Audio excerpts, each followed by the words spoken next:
Gateway 97.8. Joining me now, slightly early, is Sidra Naeem. Hello, Sidra. Hello there. How are you? Yes, I'm fine, thank you. And you? I'm very good, actually. A little bit tired. It's a bit earlier than I'm used to this week. I've been on afternoons all week, so it's a bit new for me. But I'm glad you're here. Coming up after 11, we'll be having a chat with Sidra about some current affairs and a bit about what you're up to. Ross was telling me that you held an open day in Chelmsford on Sunday, so we'll have a chat about that. Right, joining me now in the studio is Sidra Naeem. Hello, good morning to you. Hello, everybody. Right, so we made a show a while ago, like an hour-long interview show that aired on Sunday, Sunday just gone here on Gateway. Yes. Lots changed since we made that show. Not to point fingers, but something happened over the pond since that last show.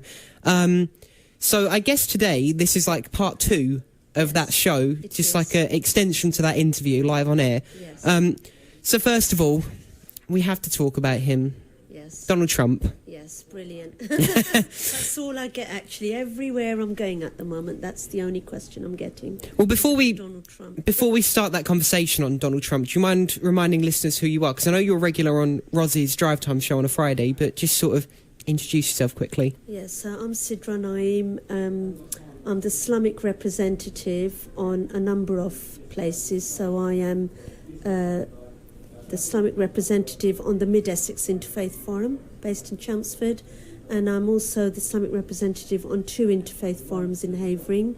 I'm also the Islamic representative on SACRE, which stands for the Standing Advisory Council of Religious Education. So what we do is we set the religious education curriculums in schools. So I go to lots of schools, give support on teaching Islam. I'm an advisor for Essex Police, Essex Fire Service. I'm also a Muslim chaplain in 2 places, at the university in Chelmsford, and I'm also the chaplain at the Chelmsford College. Apart from all of that, which is all voluntary, my real job is that I'm a teacher, and my latest job, which I got just before Christmas, I'm a lecturer for education, and that's at the university in Chelmsford. So you're very busy. I'm very busy. Very busy. You're all over the place. You're here, there and everywhere. Yeah, I do manage to fit everything in though somehow, and I like doing everything that I do, so it's all fun really. I don't get stressed about it, really. Well, thank you for making the time to come and visit us today, again. Right, now let's talk about Trump. Yes. What do you want to know about him? Well, we're a few weeks into his run. He's not even finished his first 100 days yet. He was sworn in, the 20th of January? Yes. And I think the number one topic that a lot of people have been talking about, well, I don't know if there is a number one topic, to be honest. They've been talking about a lot of things. His attacks on the media, for example, are a big topic. Yes. But that executive order... Yes. I did some research before we came on air about that one executive order that everyone's colloquially calling the Muslim ban. Mm-hmm. And it's quite wide-reaching. The thing that I kind of want to talk about with you now is the order indefinitely suspended the entry of Syrian refugees and foreign nationals from 7 Muslim-majority countries, Iran, Iraq, Libya, Somalia, Sudan, Syria and Yemen, for 90 days, after which an updated list will be made. This is from Wikipedia. Yes, yes. Well, we knew it was coming, to be quite honest with you. Muslims knew all this was going to happen, because up to the run before his inauguration of his presidency, he did mention, didn't he, that that's what he was going to do if he became president.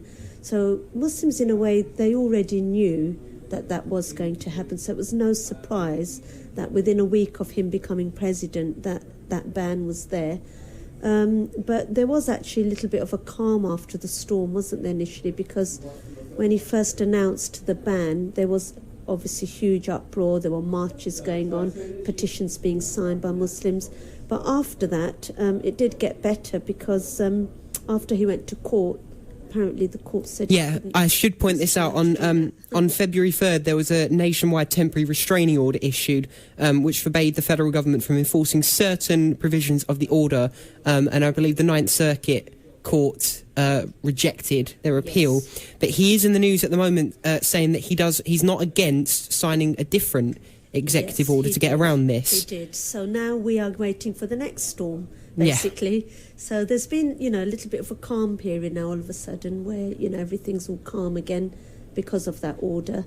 But now I think it's yet to come. The storm is yet to come again, and all we can do is wait and see what he says. And we can't really do anything about it because he is president, so we'll just have to accept, I think, whatever he says, to be quite honest with you. I personally feel, although it is important to voice an opinion so the public know, I find petitions and marches and all of that don't usually work. And I'm giving an example which I saw in front of my eyes when the Iraq war was actually first publicised, and there were huge marches down central London against that from the English as well as all faiths, and none went on those marches, and nothing happened in the end, and the war did go ahead. So to a certain extent I'm oblivious to the fact that all these marches and petitions don't usually do anything. Whatever the law says, it happens, and that's it. They're the ones who've got the power. This must be a worrying time, though. It is a worrying time, definitely, for Muslims. I mean, I've got cousins who live in America, and they're worried. I mean, they're worried that they might... I mean, initially it's banning people coming in, but how do we know in the future it's not expelling Muslims like what happened when Hitler was in power? The Jews, they were expelled out of the countries, and there was a big Holocaust. And the biggest fear, really, that Muslims have got is that may happen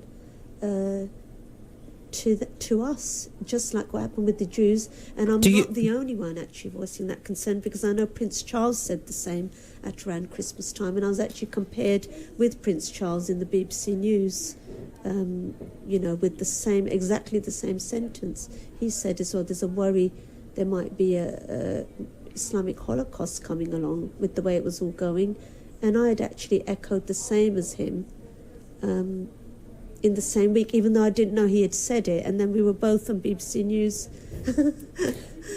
saying both the same things. So. And you do believe that this is a possibility? I do believe it may be a possibility. Donald Trump does remind me a lot of Hitler, actually, in the same kind of way Hitler did his things. It's the same kind of hate preaching kind of thing, isn't it? So I think, yes, it can happen. The way it's all going, Islamophobia is rising out there, big time. Big time. In fact, since Donald Trump has become president, Islamophobia has risen hugely. Lots of mosques have been attacked. They've all been over the news, haven't they? We've had so many mosque attacks, so we know Islamophobia is rising.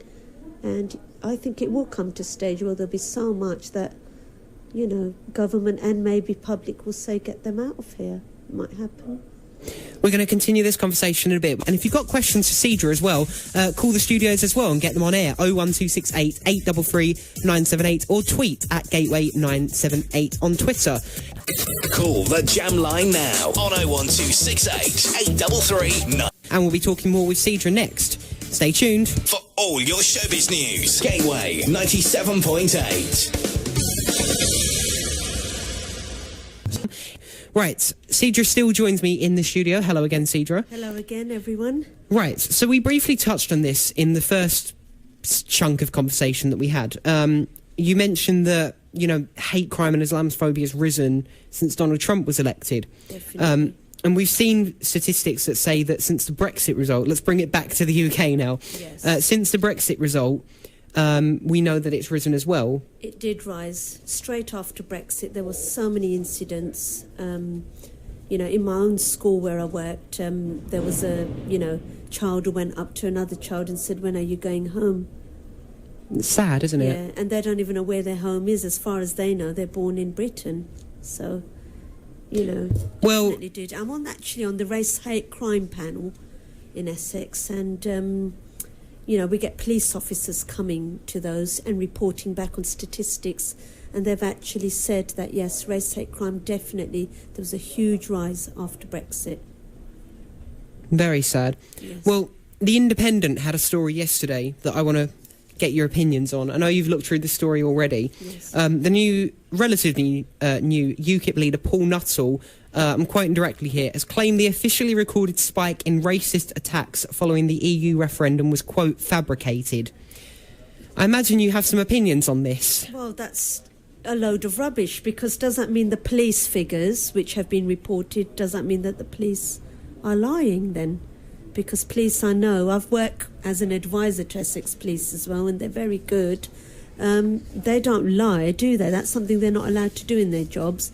Whatever figures or statistics that they quote, they're actually backed up with evidence. So, you know, police figures have showed there's been a clear rise in the number of reported hate crimes. So many other places, this is not just Essex, have also got new statistics revealing there has definitely been a spike in post-referendum hate crimes. So it's undeniable from a statistics point of view. This quote from him in The Independent as well, where he gave this interview, he said, quote, a lot of that rise in hate crimes to... What's the word? You know what I mean. Fill in. It's fabricated. In fact, we've got a paper coming out specifically focused on London and the hate crime spike. Still quoting, what the police said is there tends to be a rise in these types of crime after any national event, and then it tails off. I'm not sure I buy into the rise. But he would say that because obviously what he's all about, what his party is all about is,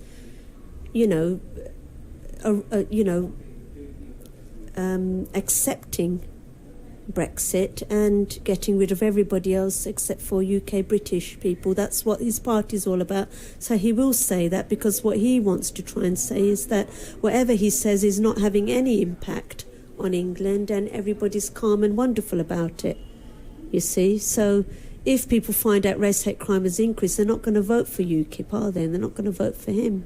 Do you think that the rise in Islamophobia and hate crime is directly linked to Brexit? Oh, yes, definitely, because when Brexit happened, even though that did not involve Muslims, did it really? That was only about European countries. There was a rise with Islamophobia because a lot of people, they didn't distinguish between the two, and Muslims were attacked as well, because while it was about hate crime against everyone who is not English, if you know what I mean. Yeah. So because of that, Muslims were targeted as well, because they obviously, a lot of Muslims have a different colour. Not all Muslims are English. There was a lot of fear around immigration in the lead up to the EU referendum. That was like a topic that was high on everyone's agenda. Exactly, and with immigration, a lot of Muslims have immigrated fresh into the country recently because of wars, refugees, all of that kind of agenda. Which is actually quite a bit of a stigma, really, because a lot of Muslims have been here since centuries. Since the 8th century, actually, Muslims have lived here as traders. They came here and brought many, many inventions into Britain. If you Google the golden age of Islam, that will throw you away the amount of inventions and intellect that was brought into the country. And then after that, another thing that people don't know is Queen Victoria ruled 3/4 of the world, made Britain Great Britain, and when the wars happened, the First and the Second World War, there were millions of Muslim soldiers that were brought into the country from these countries which Queen Victoria owned, which the British owned, and they were then used to help fight with the British soldiers in the wars. So we had a very, very big part to play, really, in the British wars, in the First and the Second World War. Gave up a lot of lives. There were, statistics I haven't got here, but I've done a talk on this actually, on the history of Islam in Britain, and there were thousands of Muslim soldiers that were killed who gave up their lives to fight with the British in the wars. So we contributed a lot to this country, yet all it's portrayed is that Muslims are bad, and we've caused nothing but bad, really. And there's never focused on. There's numbers to back up the statement that there is Islamophobia in the country from Hope Not Hate. Have you heard of them? I have heard of Hope Not Hate, yes. And responding to Paul Nuttall's comments in The Independent yesterday, the spokesperson said, quote, instead of denying reality, perhaps you should instead be listening to the Community Security Trust or to Tell Mama, which recorded a 326% rise in anti-Muslim incidents in its latest report. and the National Police Chiefs Council, which revealed a surge in hate crimes post-Brexit. Why are people denying this if it's proven in statistics? Yes, like I said, first of all, his surname says it all, doesn't it? Nuttall. He's a bit of a nutter, isn't he? That's the first thing when I heard that surname. I thought, well, the surname says it all, goes with his personality. But again, it's he has to say that because he's got to get the votes for UKIP, doesn't he? And for himself. He's got to publicise himself, make himself popular. So what we've got to understand is what politicians say, it's not really reality. Sometimes it's all about money, power and land. And that happens a lot. If we look at Donald Trump, he's trying to make a great America, like he said in his speech when he was, during his inauguration. And it might not be necessarily what he believes, because we all know he's half German and half Scottish, and his first wife was Eastern European and his second wife is Slovenian. So how does that work out? So maybe there's a different agenda here, and it is usually with politicians, it is about power, money and land. So again, Nigel Farage, who was the previous UKIP, he was half French and I think his wife was German. That didn't make sense, did it? Why was he trying to do all of that then? Sometimes it's about power, getting to the top, wanting to be famous, and they've got to say the things that they feel will get them up to the top, even though they don't believe in half of those things. UKIP isn't a big party in Parliament. I think it has one MP out of possible 650 that they could have. But they did support Brexit. And as we know, that did happen, or it is going to happen. Yes. And the same story from The Independent, I'm quoting a lot from them, reveals how police forces are gearing up for more of these incidents after Article 50 has been triggered. Is this going to get worse post-Brexit, and what can we do about it? Do you mean the Islamophobia incidents? They are going to get worse. Yeah, and I think it's relevant for Basildon, because I'm not saying, obviously, that everyone that voted Leave is a racist. Yes. Because I do think that that's a very dangerous idea to have. But most of Basildon did vote for Brexit. They did, yes, that's correct. How we can make things better, I think that interfaith events are very important, where we're mixing with other faiths, and where we can dissolve some of the myths that lead to Islamophobia. I think that creating a common platform for Muslims and non-Muslims is a really good idea, because it removes the misconceptions about Islam, therefore helping to overcome Islamophobia. So any opportunity to meet, share, discuss questions about Islam is a really, really good idea. Mosque open days work really well. We've just had a mosque. Yeah, I was going to say, you have experience with these, don't you? Yeah, we just had a mosque open day in Chelmsford, and it was just at the weekend on 12th February. And it was an attempt really at fostering a better understanding of religion in an effort to counter rising Islamophobia. The open day was open to all faiths, apart from Islam, all faiths none. We had an exhibition on Islam, which was excellent, because not only was it just the basics of the religion, the exhibition was also on, for example, the golden age of Islam, with all the inventions, which a lot of non-Muslims do not know about. I had so many conversations that day, and nobody knew, for example, that Muslims invented soap or coffee and things like that. There was food there. Food actually helps a lot in bringing communities together. Food and sport. We've had a cricket match in the past between Chelmsford Mosque and the Cathedral. And that day was great as well. So food and sport works really well. We gave out gift bags. And it was just excellent, really. So many reverends came from the local churches, so many students from the local university. We had people from all walks of life that came that day, and it was such a lovely feeling, because there was just so much togetherness there, and each and every person, the ones that I spoke to anyway, I definitely dissolved a lot of myths, and they went away saying, do you know, it's not all that bad in the end. Roz as well from Gateway came. Our very own Roz Connors. Yes, we were very, very happy. I was so happy with that, actually. She made my day when she walked in, because she works so hard here, and I'm a regular guest here, to do exactly the same as what we did at the Open Day and in Interfaith Forums, dissolve some of those myths, and she gives me the opportunity to do that here on this show. So it was really lovely to see her there, and she participated so well. She is one of the women who actually said, can I try on a headscarf, because I actually had a stall there where I was it was, you know, up to people, if they wanted to, they could try on the headscarf, and she did, and then she walked out with it on. So it's brilliant, isn't it? I think that's the latest, actually, is the headscarf's becoming quite famous. I saw an advert recently. It was a L'Oreal ad for a foundation, and there was a woman in a hijab advertising it, and I thought, wow, this is good. I had an International Hijab Day. There's an International World Hijab Day nowadays, which is something brand new. And I actually mimicked that in the university where I work. I had a stall, and there were so many non-Muslims who came there, females, who wanted to try on the headscarf, and they did, and they thought it was so nice that they didn't take it off again.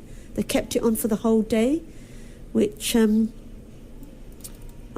gave us confidence, really. That's what it does. It gives Muslims confidence when non-Muslims like things like that. And it's a sign of togetherness as well, isn't it? Definitely. And at the same time, I was doing my bit by explaining to them why we wear it. And once you explain, it's the same reasons why a nun would wear it, for example. And, you know, Mary, the mother of Jesus, also wore one. They don't think it's that bad. And deep in their heart, they all said, you know, we've often thought that looks quite glamorous. And we had a huge table full of headscarves, which a lovely sister had donated, and they all went like hotcakes. Let's carry on with this conversation a bit. We're going to play a song, we're going to do some ads, and then we're going to come back to this. Sound good? Yeah, that's fine. Stay tuned, you're listening to Daytime on here on Gateway 97.8. We'll be chatting more with Sidra in a bit. Stick around here on Daytime on Gateway 97.8. Gateway 97.8, and a turn of events. Sidra's going to be sticking with us for the third and final hour of today's show. So if you have questions, make sure you tweet them to us at Gateway978, email studio@gateway978.com, or call us 01268 833 978, and we'll put your questions to Sidra live on the air. We'll also be talking to Sidra about her role as a chaplain, and more about what she does in her day-to-day life.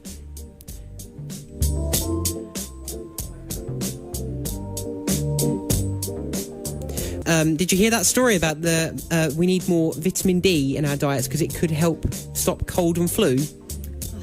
I've heard about vitamin C, but not vitamin D. Apparently they reckon they should be adding it to bread and foods that we eat every single day to make sure we're getting enough of it in our diets. I know there is a shortage of vitamin D in this country because there's no sun, so I know that there's very little We're not sun. famous for our summers, are we? Yeah, so I think that vitamin D, more supplements would be good actually. And some of us, I'm one of them actually, have to go on vitamin D supplements because I haven't got enough, leading to weak bones. From the Sky News Centre at midday, Europol's warning the UK could be more vulnerable to terrorism after Brexit if the government doesn't secure access to the agency during negotiations. Leaving the EU should automatically mean we stop being a full member of Europol. Director Rob Wainwright says security threats in Europe have grown over the last year, meaning working together is more important than ever. I've been doing this job for 8 years, and I've seen how threats of terrorism, organised crime, have certainly become much more global, and how, therefore, the need for greater international police cooperation is absolutely essential to keeping us safe. Scientists claim adding vitamin D to our food could stop millions of people getting a cold or the flu. It's long been associated with bone and muscle health, but researchers now say it can boost immunity. Welcome along to the third and final hour of the programme. can't talk today. Welcome along to the third hour of the programme. There we go. And joining me still in the studio is Sidra Naeem. Yes, hello everyone again. Right, so let's get back into the discussion. Yes. There's a lot of myths that are held by young people and people that I interact with. So do you dispel myths that they hold as part of your day-to-day job? Yes. First of all, I mentioned that I'm on SACRE, which stands for Standing Advisory Council of Religious Education. I'm the Islamic representative on there. And the agency, what they do is they're the ones who set the curriculums for schools. So I set the RE curriculum for Islam in Essex. And part of my role with them is to go into different schools and do assemblies on Islam, help teachers with lessons, deliver the lessons as a teacher, guide teachers. And a lot of the schools that I go to are secondary schools, so that's where all the teenagers are. So what I do is I go, for example, I've been to Bilriki's school and I've done a huge talk on Islam, and then there's questions and answers at the end. So all the teenagers will then come up to me and they will ask me questions, and that's how I do all the myth busting, if you like. There is one school, Cooper's School in Upminster, and what they do is they hold the Interfaith Forum there in the school, and the Interfaith Forum then invites all the students within that school. And that is absolutely brilliant, really, for students who are doing GCSE or A-levels. They all then come and they listen to the talks, and any questions, we deal with all the myth-busting there. This radio station's a good one because there's obviously teenagers listening, so whatever I'm saying they can hear. And we would like to think there's teenagers listening, of course. I hope so. Especially with the songs and everything, I'm sure they are. So again, they're listening to that. So that's the way that I would reach out to non-Muslims, teenagers. It is different, actually, talking about Islam to the elders and talking about Islam to teenagers. There's a big difference. With teenagers, they haven't necessarily got the religious experience themselves to compare Islam against. So it's totally starting from scratch. With an older woman, for example, you might explain the wearing of the headscarf, and they will recall their grandmother wearing one. Or they might recall themselves going to church and covering their hair and going. But with a teenager, they're out of that generation. So they totally don't understand and they don't get it. So it's very interesting. Much more harder, I would say, trying to explain Islam to teenagers. Much more harder. The other way I do it is I mentioned that I'm a chaplain at the college. Obviously, I'm an Islamic chaplain with the rest of the team. We have a Buddhist chaplain, we have a Christian chaplain. We hold events there to try and include all the students and to help with diversity and cultural diversity and inclusion. And those are the events where I can then again help with myth-busting. I'm also a Muslim chaplain at the local university, and I already spoke to you about, for example, the World Hijab Day that I held there. And it was all students who came to me at the store, because I'm obviously university student based, and they all asked me about the headscarf, and I explained to them why we wear it, and there you go, myth busting again. So it's happening day to day all the time, really, in my life. And you mentioned that you think it's harder to talk to teenagers compared to older people, but when you do talk to teenagers, do you find that they're receptive to your message? They are. They're usually very, very respectful is the word.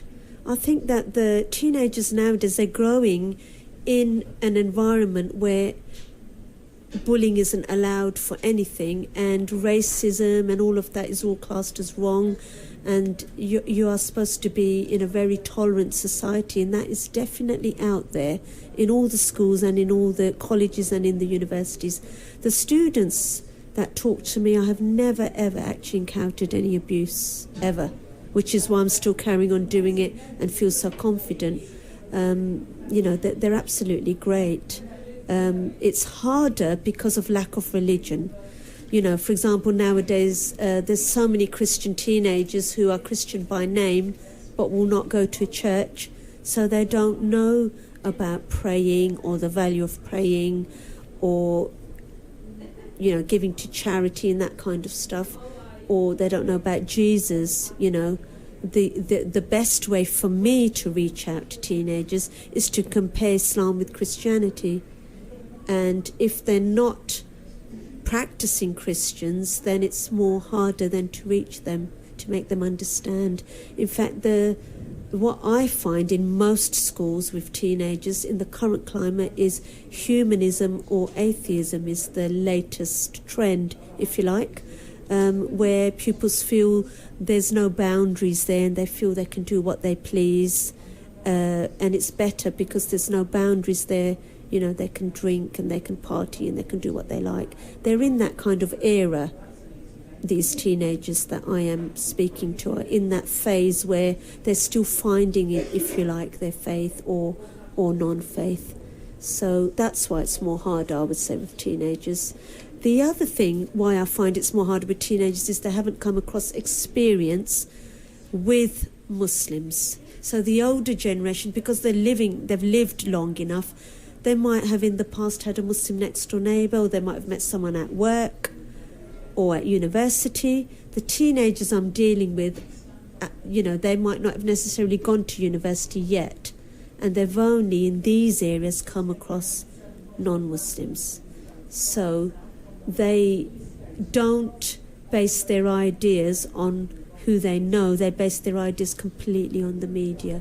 Whatever they hear on the media, that is what they will believe, because they haven't come across a real-life Muslim to break that stigma. That's the other reason why teenagers is more harder to reach, because they're young, innocent, inexperienced, if you like, with Islam. Sidra, let's continue this discussion in a bit. Gateway 97.8. Sidra, you're still in the studio, and we just had a bit of a discussion before we came on air there about young people in Islam. Yes. Because you made a comment before we did the songs and the news and stuff about more young people you tend to find turn into atheism or humanism. Yes, that is actually rising. This is only according to what I've seen when I go around schools at the teenager stage, because they're still sort of trying to find an identity. And while they're all into, drinking and night clubbing and all the rest, they'd much rather not follow religion because religion restricts them, whereas there's no boundaries within atheism, and then they can do whatever they like. So that's what I have found on my travels. And we had a little bit of a conversation about some stuff that stereotypically teenagers enjoy, like alcohol, for example. Might be illegal, but we know a lot of teenagers still do it anyway. In Islam, you can't drink alcohol, full stop. No, we can't. The religion before, for example, in Christianity, it was specified, drink but don't get drunk. Right. Don't get intoxicated. And that's in the Jewish faith as well. But by the time Islam came, which was further up the line, people were drinking. The wine was a lot more refined, all industrialised, a lot more stronger. So people were drinking and they were getting drunk. And not only that, they were sinning as a consequence of getting drunk. And is that why you don't drink? And this is why then when Islam obviously came later and, an update of the previous religions, God said, I told you to drink, but don't get drunk. But you're drinking and getting drunk. Now you can't drink altogether. So there was a ban, basically. That's the simplest way that I can put it. But it's a good thing, because whenever you drink, there's journals to prove all your inhibitory system is completely sort of blackened out, and you don't have your senses, you don't know what you're doing. Bad for your health, bad for your kidneys, all of that. There's so many alcoholism out there, isn't there? Addiction to alcohol.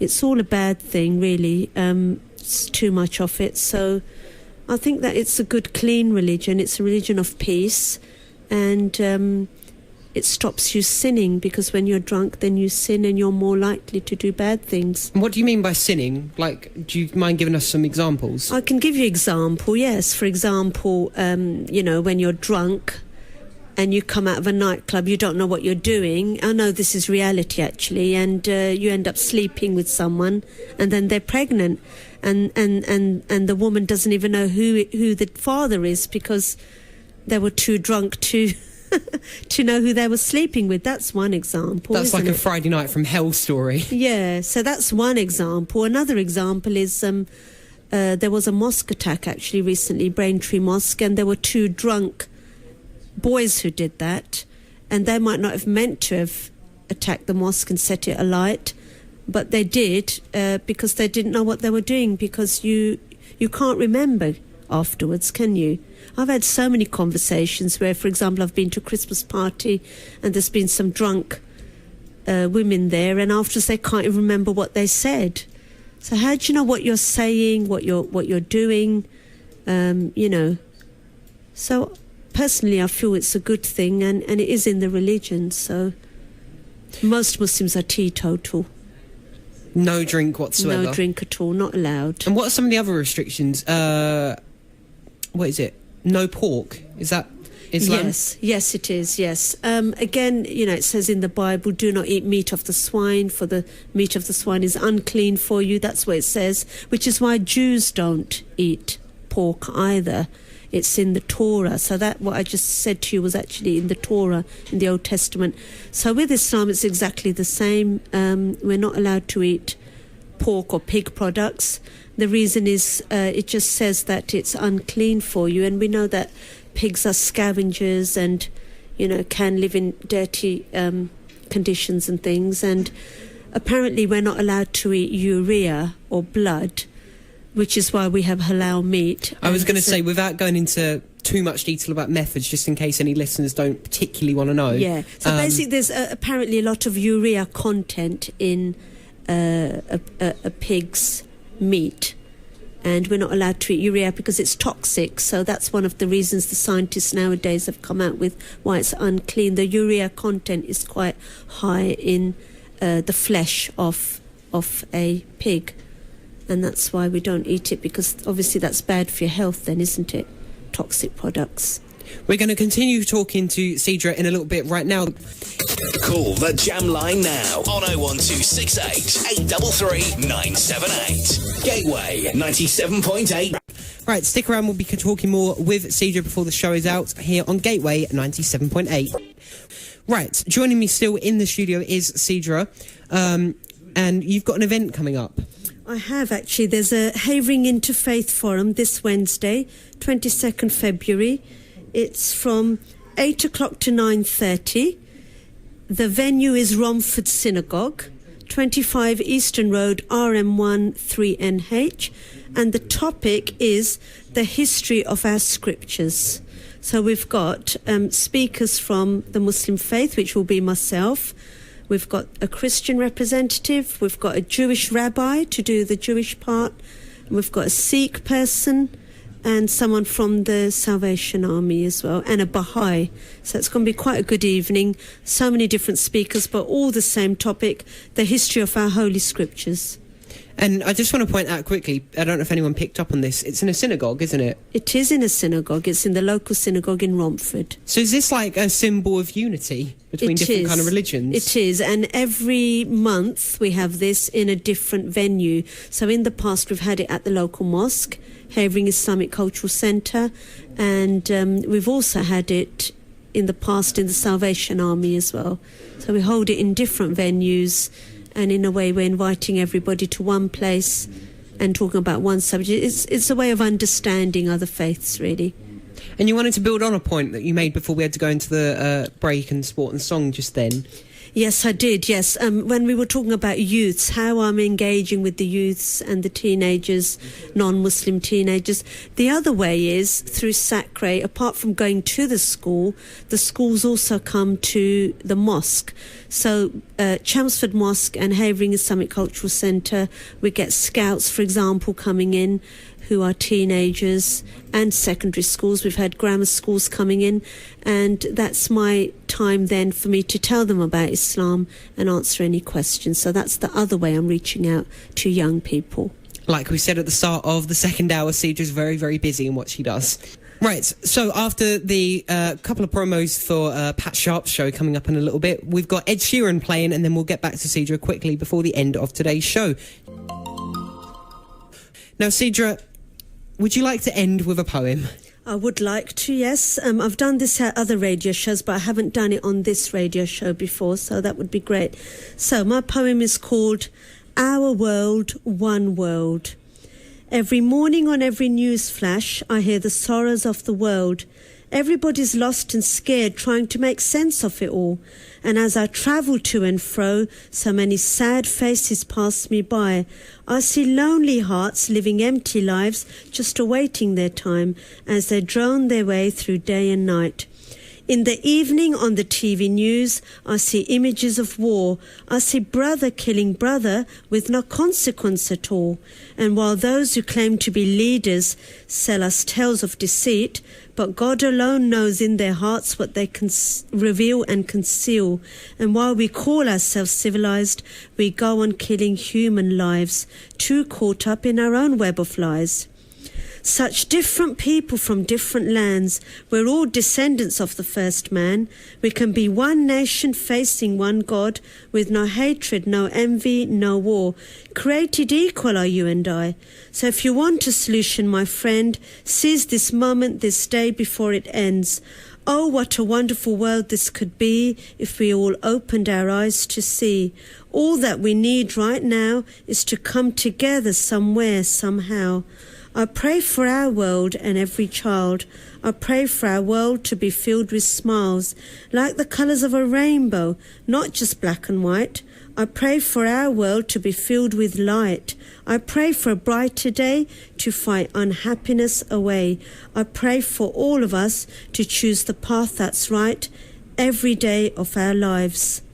And I've just got a little concluding prayer. Oh Lord, help us all to live peacefully together in spite of our differences in colour, race and religion, as we are all your creation.